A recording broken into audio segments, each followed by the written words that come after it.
ريحة فانيليا دافية ولونها دهبي وبتنفش كده كأنها بتتنفس.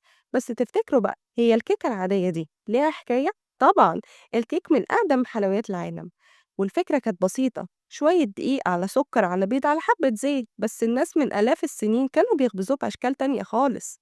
خصوصا في مصر القديمة كانوا بيعملوا فطاير بالعسل ويقدموها قرابين للآلهة. أما الكيك اللي نعرفه بقى ابتدى ياخد ملامحه في أوروبا الوسطى في العصور الوسطى. كانت الكيك وقتها رفاهية، أصل السكر والبيض والسمنة دول كانوا غاليين قوي.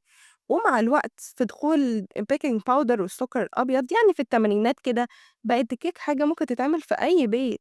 أما بقى الكيك الإسفنجي اللي احنا نعرفه دي وصفة بسيطة من وصفات إنجلترا وفرنسا في القرن التمنتاشر، وكان هدفها إنها تبقى أخف.